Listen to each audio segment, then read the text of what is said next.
Hello and welcome to The Explainer.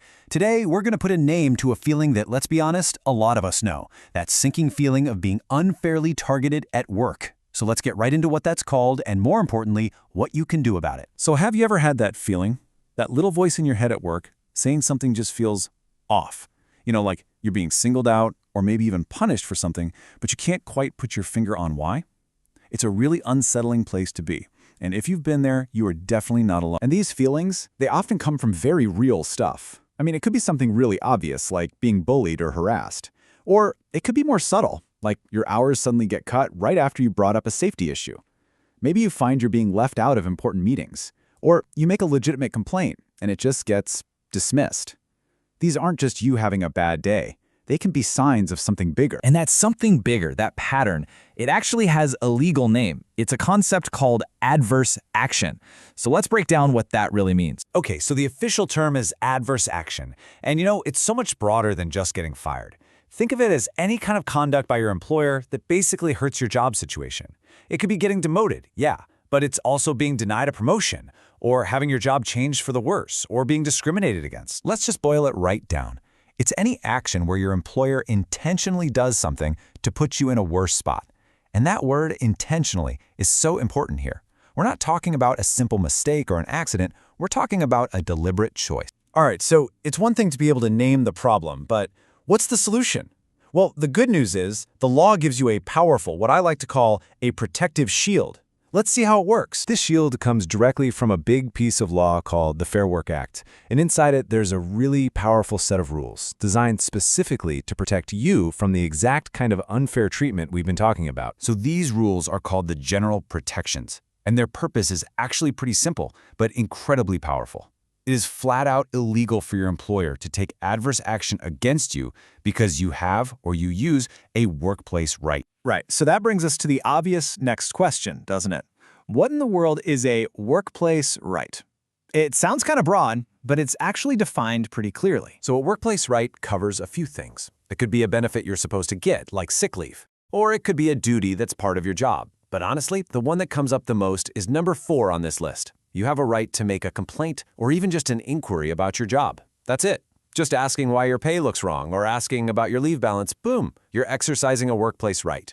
Okay, so we have the adverse action on one side and we have the workplace right on the other.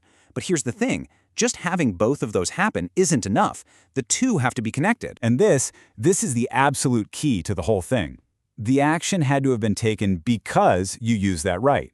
Proving that connection, that because, is everything. It's not enough that two things happened around the same time. One had to have caused the other.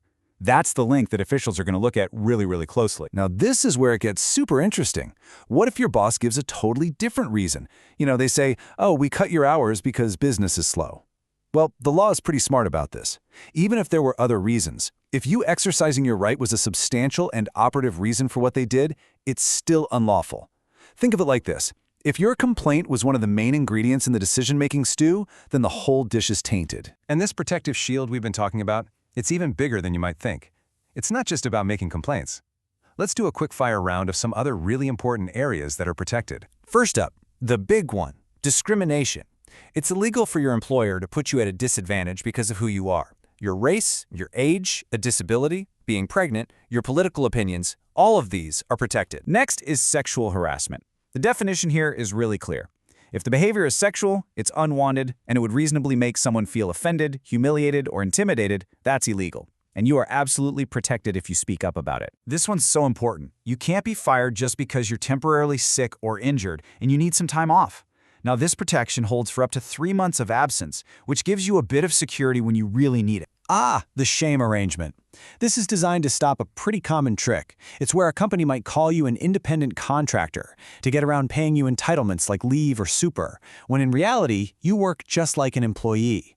The law looks at what's really happening, not just the label they stick on you. Your employer is also not allowed to use coercion or undue influence. What does that mean? It means they can't threaten you or put pressure on you to stop you from using your rights. Any kind of hint of, you should probably drop this complaint, or else, that is a major, major breach of the law. And finally, freedom of association. This one's fundamental. Whether you decide to join a union or not is your choice. and your employer cannot punish you for that decision or for taking part in lawful union activities. So, after all of that, what's the one thing, the single most important thing to take away from this explainer? It's simply this. Just knowing that these protections exist is your first and honestly your most powerful tool. Before you do anything else, just understanding that you have a right to ask questions, a right to complain, and a right to be treated fairly, that's the foundation of everything. That knowledge is your first line of defense. And that knowledge is what empowers you. It allows you to, as our source material so powerfully puts it, stand up for yourself, your family, and the community. Because these aren't just rules for you as an individual. They help create a fair workplace for everyone. So that leaves us with one final and really critical question. We know these rights exist. We know they're real and they're backed by law. But what actually happens when they're ignored? Answering that, well, that's the next step in turning all this knowledge into real action. Thanks for joining us on The Explainer.